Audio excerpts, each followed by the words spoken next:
Hello guys, may adlaw. So karon nga adlaw na napukol sa kabalak, naguluhan kini siya og kinabuhing puno sa kasakit.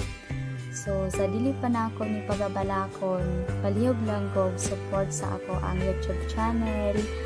Please subscribe and click the notification bell para updated ra mo always ako ang mga susunod pa nga mga video. So, dini nga balak naguluhan kini siya og kinabuhing puno sa kasakit.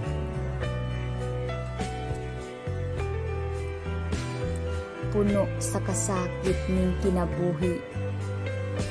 Way jutay nga kalipay nga mabati. Napuno sa luha ning mga mata sa kaguol.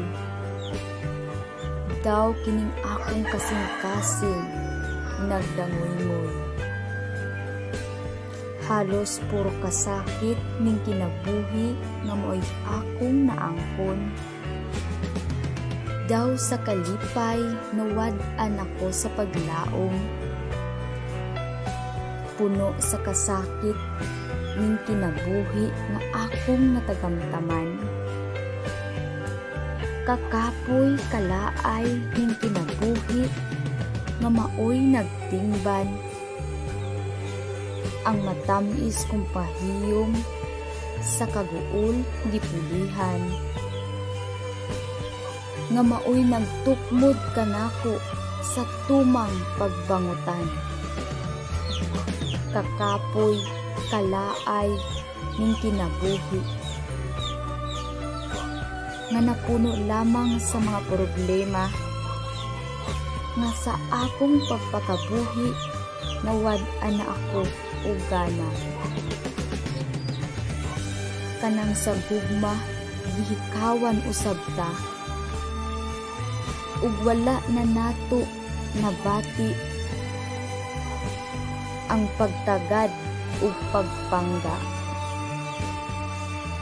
Kinabuhing puno sa kasakit niining kinabuhi nga pobreng uyamot lamang. Nakaangkon sa kalisod nga kahimtang ug pirming nga mingkamot aron makakaon ug dili magutman. Bisan ulan ug init mooy kanunay nga gisagubang. Apan wala ako padaog. Bisan dakong hagit sa kapalaran.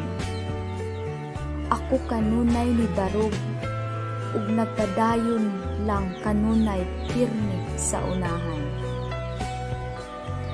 Kining balak naguluhan ug kinabuhing puno sa kasakit.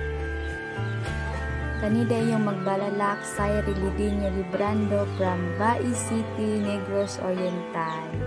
Thank you and God bless. See you next video.